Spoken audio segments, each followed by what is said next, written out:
Okay, Rabbi said we started Nevuos in Yeshayahu last week, and we got to the point of explaining that where Yeshayahu is in his time period is where we are still hoping, yearning, waiting, anticipating that we are going to get to, and the pasuk says.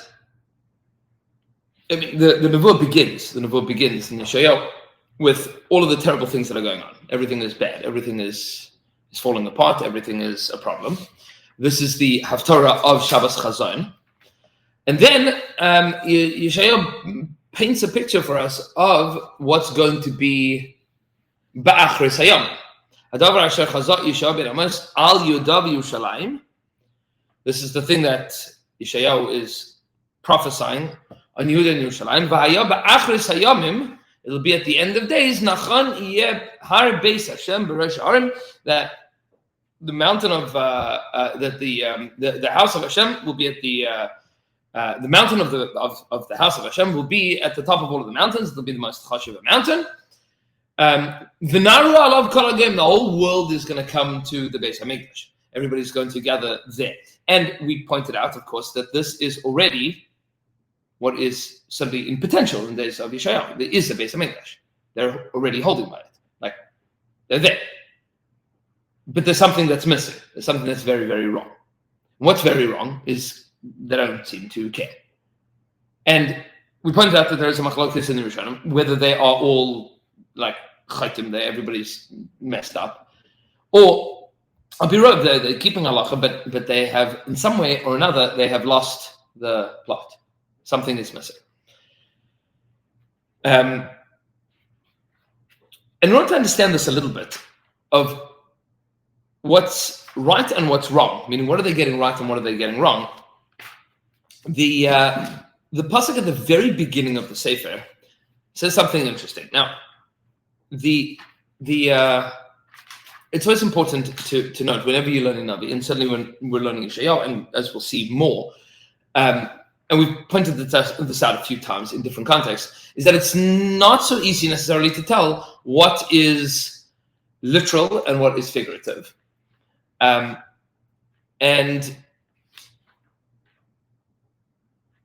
then to ask the question, like, is this just stammer statement? Is this like a mashal? Or is this something like very specific that he is talking about? And I'll give you the following example. This is the third pasuk of the Sefer, where Yeshayahu says as follows: Yadash shor konehu, the ox knows its owner, its master. V'chamar avus ba'alav, and the donkey knows. V'chamar avus ba'alav, and the donkey knows the trough of its owner. Yisrael lo yada, the Jewish people do not know. Ami lo yisbanan, my people lo yisbanan, they're not considering. They're not considering what's going on. What does he mean by this? More a hint to Bilam, So Bilam, and the shor maybe to Yosef. Okay, so whenever you have shor and chamar are sometimes very positive and sometimes very negative. Throughout the Torah, certain people are compared to a shor and certain people are compared to a chamar. And whenever they're together, whenever there's a contrast of them, there's a somewhat of a clash. Yosef HaTzadik, of course, is referred to as the shor. Where do you have that? In the bracha. Bechor, Sharar, Hadar Lo. Right? V'karnei re'im karnav. That's the bracha of Moshe Rabbeinu. Right? Moshe Rabbeinu says, Bechor, Sharar, Hadar Lo, V'karnei re'im karnav. That's from Parshas Zos bracha. Who's the donkey? It's the birkus of the birkus Yaakov. Brachas Yaakov in the end of Parshas Vayechi, middle of Parshas Vayechi. Yisachar Chamar Garim, right? Yisachar is he's the donkey. You have a shor and you have a chamar, and then you have an issue deraisa of the two of them. What's the issue deraisa? You're not allowed to put them together to plow a field together. Shor and chamar, you're not allowed to plow an ox and a donkey together. That's kilaim. But there are two kochas that exist in the domesticated world to a certain extent. That's called shor and called chamar. Those are the two animals that schlep things, that move things along, if you will. As opposed to, and we'll see later, as opposed to a sus. What does a sus do? Carries a person. And where is a sus used? Chariot or like by Mitzrayim. Right, for war. Right? Right. That's it. The sus, a horse, is very significant in terms of battle. Right? Very significant in terms of battle.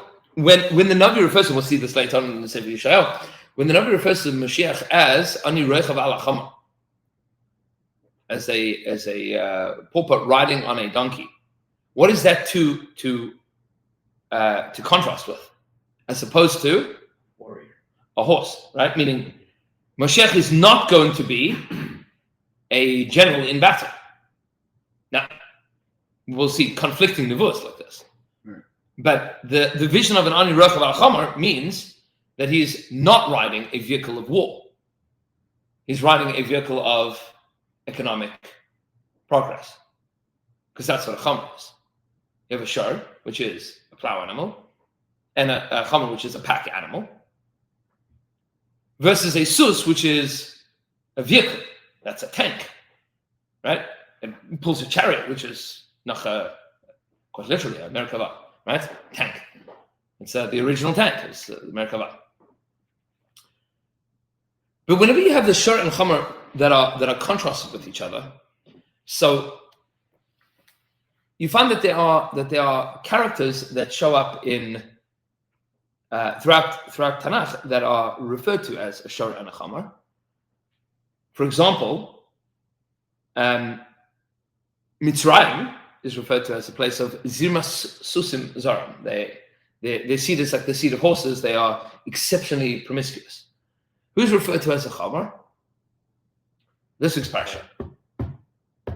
Wasn't it by Shem? So, well, Shem has a son. Right? Well, father. Sorry. Chamor Abi Shem. Yeah. Right. So the pasuk says, "Shvu lachem pa'im hachamar." Avram says, "Vayomer Avraham el narav shvu lachem pa'im hachamar." Stay here together with the chamar. Says Rashi, "Am hadam el chamar." The nation that is compared to a chamar. Who's the nation compared to the chamar? It's Yishmael. Yishmael is compared to the chamar. But I want to spell this out in terms of midos and spheres, the way that Ramesh Valley explains, because. And we're not going to say this too Kabbalistically. We're going to say this al derech hapshat, because you'll see that this is now going to very, very heavily influence and infuse what we have been saying so far. The pasuk says, "Yada shor kanev chamor avus balav Yisrael lo yada ami lo yisbanan." Says Ramesh Valley. Ramesh Valley was the Talmud, one of the Talmidim Mubhakim of the Ramchal. He wrote extensively on Tanakh. Much of it is only being printed now. We have, so far, I mean, already probably 15, 20 years ago, they printed many of his Sfarim on Tanakh, and now they are printing volume 2 and 3, which is not additional volumes, meaning not like more material, like to, it's not on more prakim. It's, he wrote Perushim again, meaning you have various Perushim, so you have Yeshayahu that he wrote when he was younger, and then Yeshayahu where he wrote again when he was older, meaning a new parish or a more distilled parish. You find this from time to time. For example, the Ibn Ezra. The Ibn Ezra wrote at least two versions of the Ibn Ezra. Some of our challenge is that we, up until very recently, we didn't know that. So that, for example, the Ibn Ezra in Sefer Shmos, in the standard edition of the Chumash, is much longer, because that was his second parish. The second parish of the Ibn Ezra was much more extensive. First parish of the Ibn Ezra was much shorter. But in Sefer Shmos, like he writes like paragraphs. I suppose everywhere else where he's like really, really short. No, it's because that was from his second parish. Now we've got many pieces of the second parish, many pieces of the first parish that weren't published at the same time. And now we're figuring out which ones go where. It answers a number of questions when the Ibn Ezra self-references himself apparently badly. It's like, as I wrote in such and such a place, and like you look there, it's like, and you didn't write that there. Like, what are you talking about, right? So that's their giveaway that we're talking about two different manuscripts. But Ramesh Valley is the same. We have, I think at the Hillim now they just found Madura Tzisa, meaning the third parish on Sefer Tehillim of Ramesh Valley. He wrote extensively, just a lot was written. But in Yeshayahu, in the first parak, in the first version that we have of Ramat Valley, he writes as follows.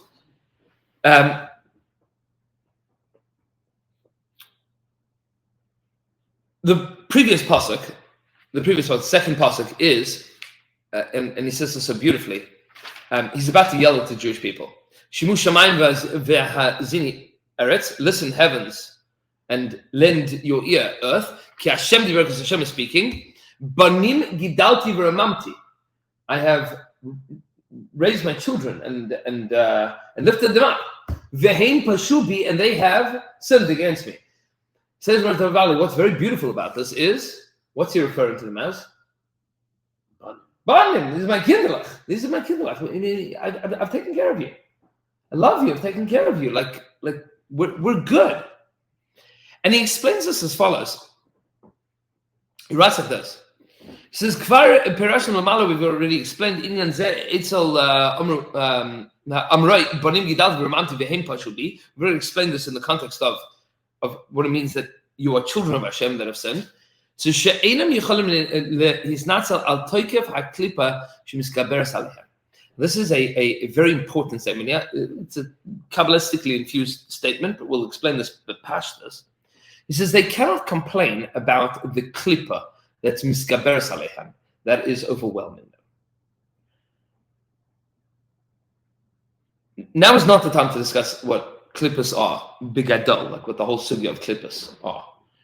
But the mashal of a klippa is when there is fruit or produce. This is a mashal that comes straight out of the world of agriculture. Is you have, if you want to make bread, so you have the seed that is surrounded by the husk and the shell and the chaff and like all of the nonsense.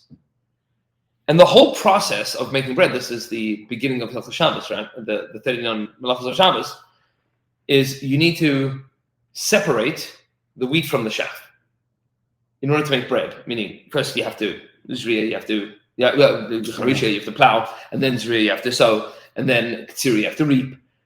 And once you've reaped, what do? Well, now you have to separate, and you have to thresh, and you have to winnow, and right. I mean, all of that is to remove the shell, the husk, from the wheat. What's the purpose of the shell? To protect the germ or whatever they call it. To protect it, right? Yeah. What's not the purpose of it? To eat. To eat, right? Meaning, in order to eat, you need to be able to separate what's good from bad. That is the definition of bar, right? Separating. Really, what you're separating is that which is bad from that which is good, because you want what's good, right? You want to separate the thing that you don't want, take that away, so that what you're left is what's good. Now, that mashal of klipa is a mashal that the Mekubalim used extensively and really was made famous by the Balatanya. Balatanya speaks about this all the way at the beginning of Sefer Tanya. The idea of klipa, and there's 3 degrees of klipa. There's 3 klippas which are tameh, and then there's klippas noga, which is the little film that's around the seed, which is technically edible. It's just not as good as the seed, but it could be good, it could be bad. It depends. That's what the Balatanya refers to as the klippas noga. It's the part of the seed that's the shell that's touching. That's not necessarily good, not necessarily bad. the idea of a klippa in Avodas Hashem is something that prevents you from doing the thing which is good. So we refer to certain Yetzer Haras as a klippa, right? That's called a shell. The point is to remove it, and then you get to the good stuff.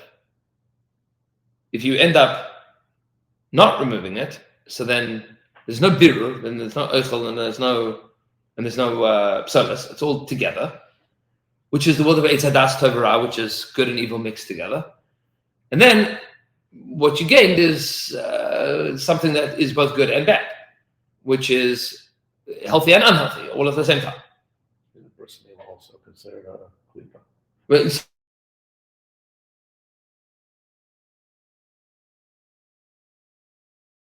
so, for example, if a person eats food that is not kosher, so let's say a person wanted to eat a steak. So there's a lot of klippas to remove before eating steak. What you need to do first is make sure that you have a kosher animal. That the animal is an animal that is a tahora versus a tameh, right? Pashas Noach, right? You need to have animals which are tahora, not tameh. Not ritually pure, but in terms of mutter. And then the second thing that you have to make sure is that once you make sure that it is a tahora, now you have to make sure that it is not a nevela. Means that it's not, right? Meaning it's not going to die. It didn't die of natural causes or unnatural causes. Right. It has to be a shchuta. So, shech the animal. And once you shech the animal, now you have to make sure that it's not a treifa, right? I mean, those are the three steps.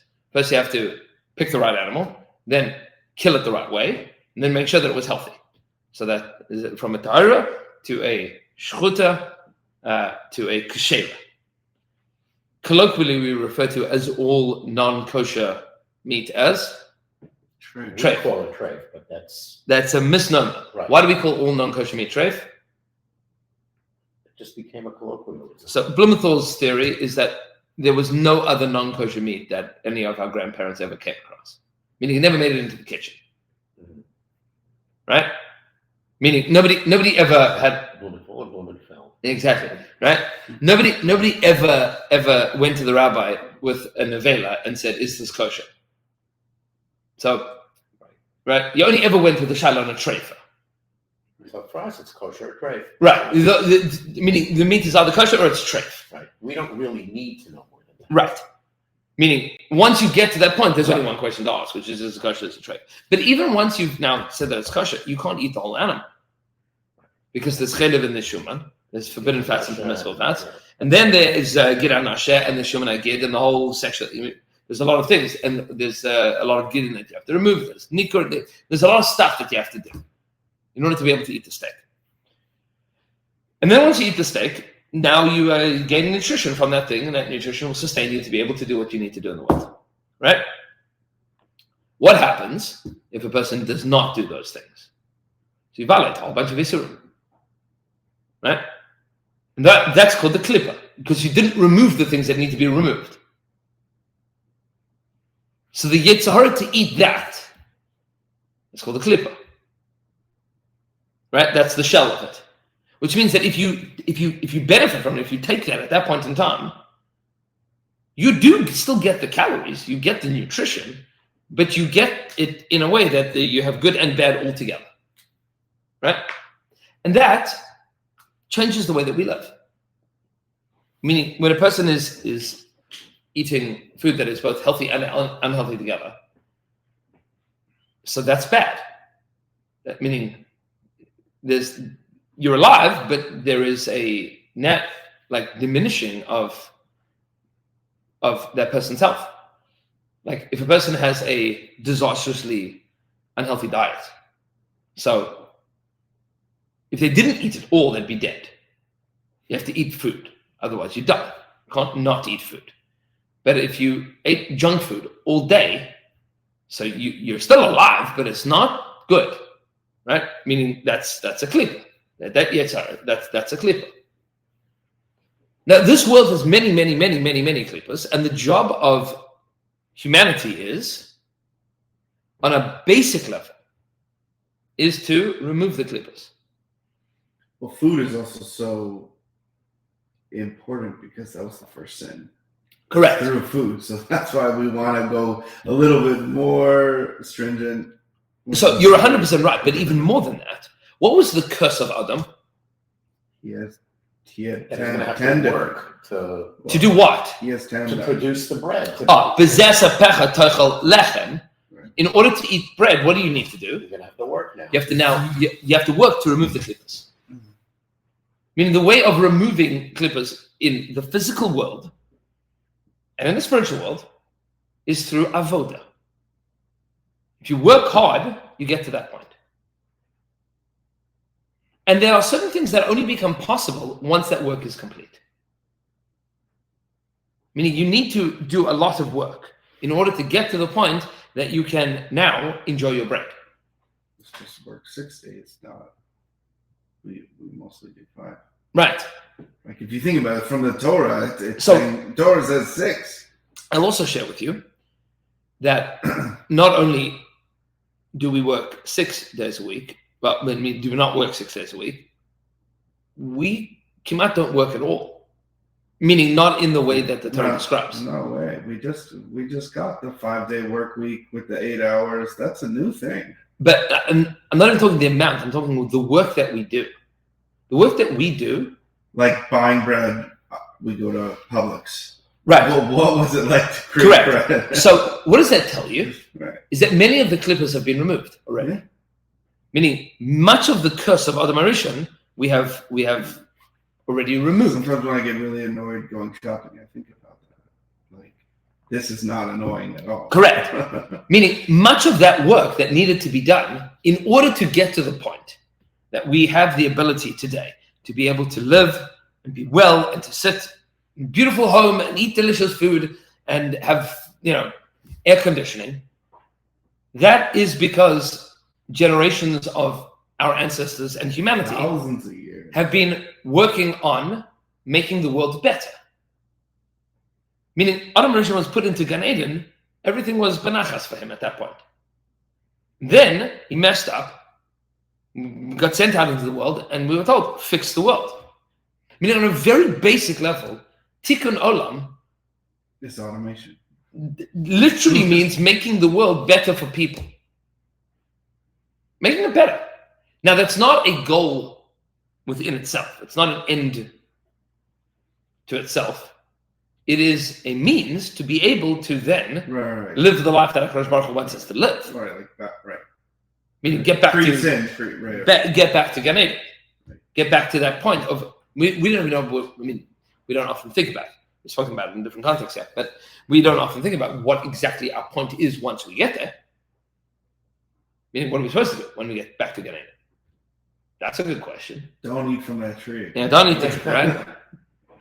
But I understand that the mashal of the Mekabalim of a klippa means the thing that is there for a reason but needs to be removed. And if you were to then eat it together with everything else, you've messed up. Right? You've messed up. And now here's where the Navi is going to speak to us in our world today. And I'm going to say this as a premise, and we've said this before in other contexts, and I want to say this again very clearly. I was speaking to some chaver about this on Shabbos, that were telling me about AI taking all of our jobs, and the economy is going to collapse, and etc. So, I'll say b'zeh halashon. I am not worried that AI is going to take your job and you are not going to have a parnasa. I'm worried that AI is going to take your job and you are going to have a parnasa. That's my concern. That's the concern of the Navi. It's not that we will have a crisis of income, but we will have a crisis of value when people don't need to work. We're seeing it already. In order to, right. Meaning we are up against a crisis of meaning, much more than we're up against a crisis of not having enough to eat. That's not to say that there isn't going to be, at some point in time, some kind of interim period where lots of people lose their jobs and blah, blah, blah, blah. I agree. It'll happen, whatever. It's happening. But by and large, at whatever point in time, robots are as cheap as electricity. Like, everybody's just going to have robots do whatever they want. And then does society go dark or light? What happens then? You go really dark or really Right. light? Well, even on a simple level, I mean, you have, if you have, let's say, these robots that are going to clean up everything you do and do all your laundry and fold it, then you don't care if I'm finished with my soda, I'll just spill it on the floor. Right. You know, and that's what happens. We see it now with things like the phone. Correct. Everything is taken for granted. Does anyone really know? I mean, I grew up with the Dewey Decimal System. Right? I challenge you, take any Harvard graduate, throw them into a library with Dewey, tell them, go find a research, do some research, find a book, find a reference book. They won't know where to start. Or looking up Stardom, and everything now is, Safari or whatever, Right. which it has its pluses. Right. But if you don't have the basics down, you lose. That's how Rav Shach always likes to say. I think we're on Soloveitchik. The Yerushalmi says that Amei Haaretz Emas Shabbos Alem. That Amei Haaretz they keep Shabbos, meaning they care about Shabbos. But the Melitza that Rav Shach likes to say often is Amei Haaretz Emas Shabbos Alem. That people that don't know anything are terrified of Shabbos. Because if you ask me something during the week, I can look it up. But on Shabbos, I have no idea how to do it. Right? Emas Shabbos Alem. It's if you want to know somebody that's a Talmid Chacham, you have to talk to him on Shabbos. Otherwise, you're in trouble. You don't know. I mean, during the week, anybody can look up anything. You can Google whatever you want. But on Shabbos is that's the litmus test. If you have someone that knows everything. That's why it's like getting the Art Scroll puts their entire Shas on an iPad. Correct. That's great, except it doesn't work for Shabbos. Correct. That's it. That's it. That's 100%. until someone figures out a way to. Yeah, that's not happening anytime soon. But we'll see. Well, listen, they have like they have by the Kotel, they have the barriers that you walk through to, or you have That we're making one because of security. Okay, what about the scooters and all these things that people? Again, it's makel for chal, but we're not going to be. I don't know any pasuk that's going to be makel so that people don't have to learn Gemara without. Yeah, we'll see. I don't know. I'm not fundamentally positive. I'm just not optimistic. They'll tell your robot what you want to learn, and it'll turn it holding a book or a safer. That's it. Turning the pages. It's like I mean, maybe because I grew up that way, but my grandchildren certainly won't. Right. But and you lose something when you don't have the physical, tactile, the thing. That's my wife. She doesn't officially yell at me, but the only thing that I care about owning is her. Like other than that, I mean. It's the only thing that I know. I see you got a new bookshelf. That's the one from the guest room, but it's expanding. But yes, the room's expanding. Listen, you can still go. That's it. My wife said to me, at one point we're going to get the Beauty and the Beast. We get there. Okay. So yeah, what's the clip that we're talking about? Yeah, let's talk about it. There are two clips here. He says, "What does it mean, banim?" I have these beautiful children, wonderful children, and they are sinning against me. The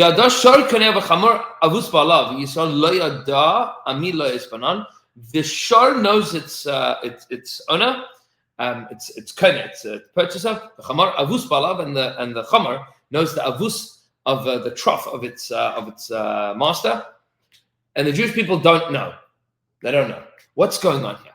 So he says, "You're my children. You cannot complain about the fact that the klippas are too strong. You are living in a world where the klippas are dealt with already. Meaning, you have a Beis HaMikdash, you have a Parnasa, Yerushalayim is there, you have a Melech, things are good. Stuff's good. What's the shor in the chamer? He says they don't even have sliced bread on the shelf yet. They don't need it. So lefi shekvar beis Russia klippos nichneu shneim el kedusha. The inen roz of the shor v'chamer. He says because the two heads of the klippas have already been vanquished, have been conquered by kedusha. Who are the two heads of the klippas? That's shor and chamer. And the Ishbitzer speaks about this in all of the Ishbitzers from the Meshalach, the Seder Sharm, even everybody speaks about this in Ishbitz. Shor and Chomer. Shor comes from the left. Shar is the left-hand side. And the Chomer is it says the Chomer, Gam Klipas Chomer is on the right-hand side. What's the Shar in the Chomer here? So there is a Klippa in the world of Chesed and a Klippa in the world of Gvura. What's the Klippa in the world of Chesed and the Klippa in the world of Gvura? Chesed, in the most positive sense, is love and care and kindness and concern. What's the Klippa of Chesed? When you take love and care and passion and excitement and concern to its fullest extent, it's called immorality. Right? But we love each other. Right? Love whoever you want to love. That's called the Klippa of Chesed.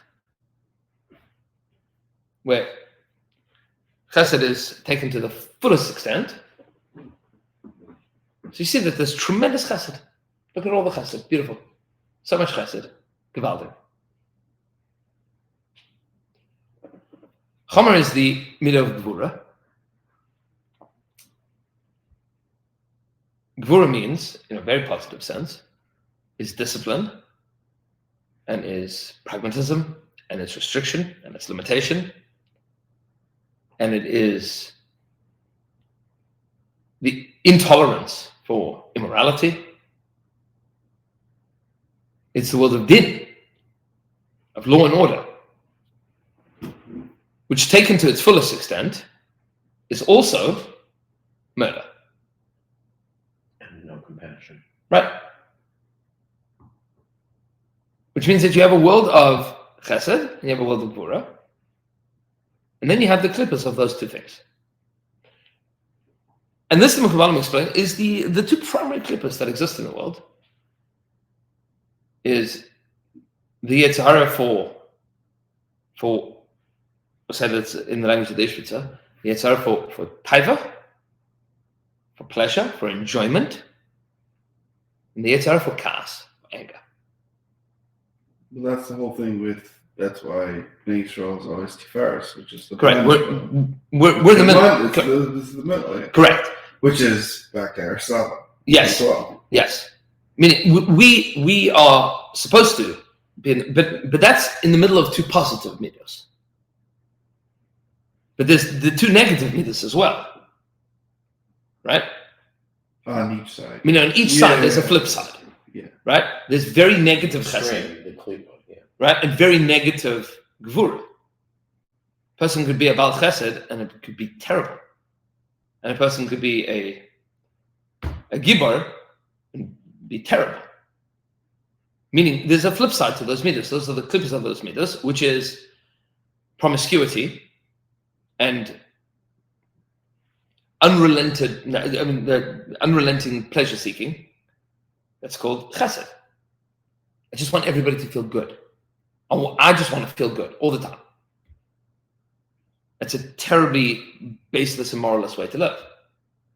And then there's the flip side, which is the world of kas, of anger, which again has purpose. There is purpose to discipline and to control. You need that in a positive sense, but in the negative sense, that discipline and that control is anger. So you have kas and you have anger. That's the clip of gvura, and then you have this excessive chesed, which is promiscuity and licentiousness and immorality. And these are the two heads of the clip. And you see, by the way, that this is the negative that came out of Avram, the negative that came out of Yitzchak. Right? The negative that came out of Avram is Ishmael, which is the klippa of chesed, hence the chamar. The chamar. Oh, chesed is the chamar? Yeah. Okay. Promiscuity. That's right. That the world of Ishmael, which is when Chazal said that Hashem offered the Torah to every nation, Yishmael says, no, I can't, because it says less enough. And Esav says, I can't take the Torah because it says less Yitzchak. Because those are the extremes.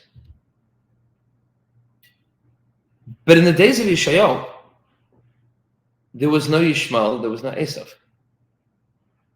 Right? We weren't bothered by either of those things. Nichnu Rasha Klippas. Those Klippas exist, but they were irrelevant to us. It wasn't like we had cultural baggage from societies that were promiscuous, and cultural baggage from societies that were violent. We were our own society. We had Malchus Yisrael.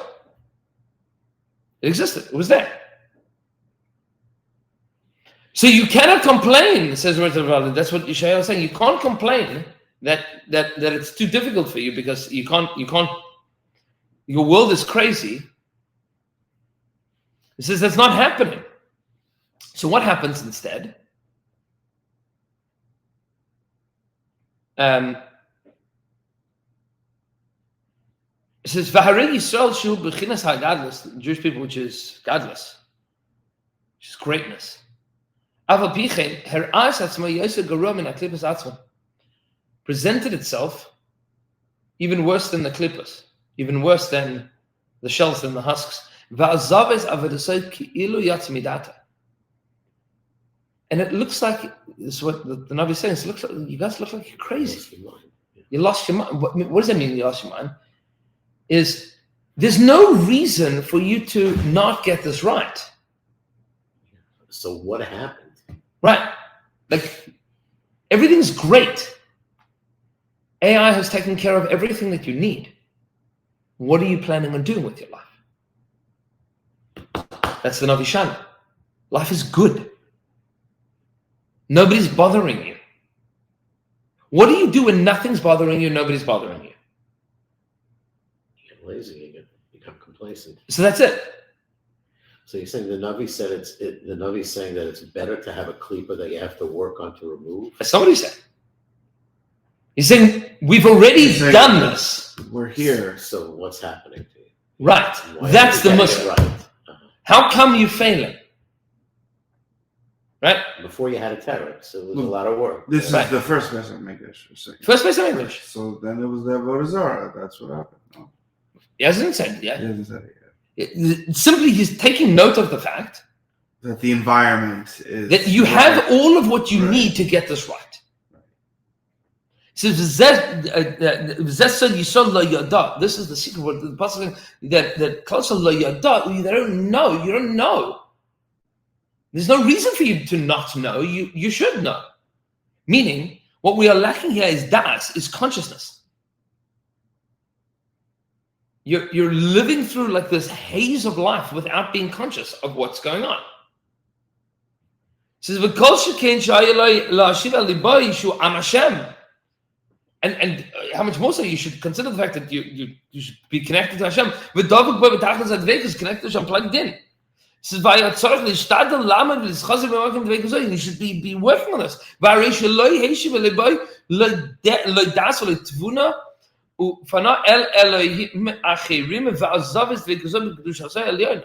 It says, and because you're not thinking, you just end up going wherever you go to other gods. But the root of this is not a Yetzirah for Avodah Zarah.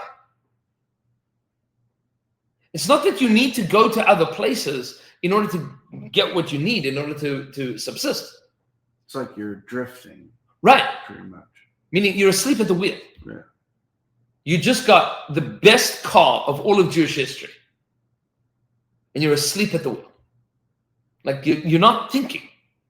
So you're not considering. So it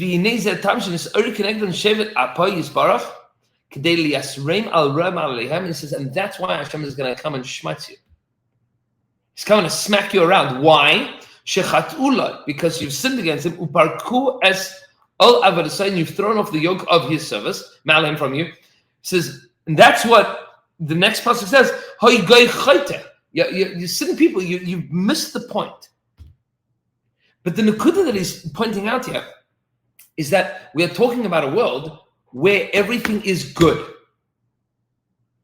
Not perfect, but much better than it was generations before, and certainly much better than it's going to be later. Meaning it's not, this is a good point to start from. This is where he's saying, you have what you need. And we'll see later, he's going to say, you don't even know what's coming. You don't know what's going to be if you don't get this right. Let me paint, and you see that Yeshayahu is going to paint two pictures all the time. He's constantly tussling between these two pictures. One is the picture of what you could be and should be and will be eventually. And the other is the picture of what's going to happen if you don't do that. It's going to be that before you get to that. But like start from where you are, because this is not bad. The shor and the chomer are not happening right now. So what's pshat? So he says, Yada shor kanel. The shor knows it's kind of knows the Rebbe Shalom, meaning that clip is already, meaning the world of Gvura already acknowledges that there's a God. The chamar avus balav and the world of Chesed knows that avus balav knows the trough of its master. It knows where it's being fed from. Chesed knows what the correct way to live is. That the world is not infused right now with klippas of Chesed and Gvura. Chesed is the way it's supposed to be, and Gvura is the way it's supposed to be. Things are good. Things are good. We're okay. We're okay. That's Lemashal, I'll give you an example. There's times that people want to say something, but they can't say it because if I say it, people are going to get upset with me for saying it. Oh, it's corporate. Right? It's every day. Every day, right?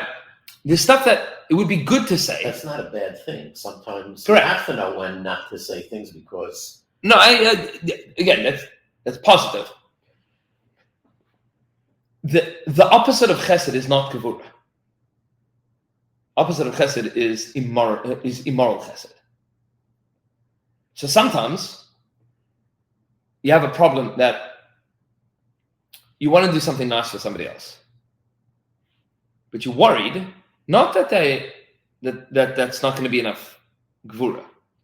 Meaning you want to do chesed, you're not worried that there isn't going to be enough gvura. You're worried that chesed is going to be taken the wrong way. Meaning you can't do all of these things because then people are going to.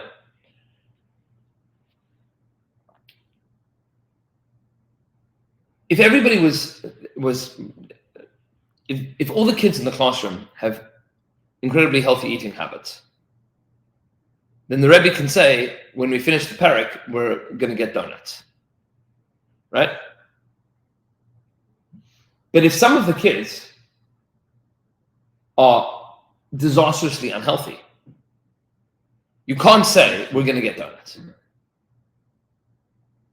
Because there is a chesed that is a klippa that's there.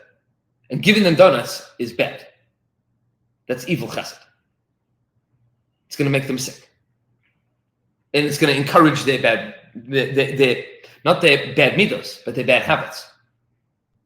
Right? Meaning you are further leading them down.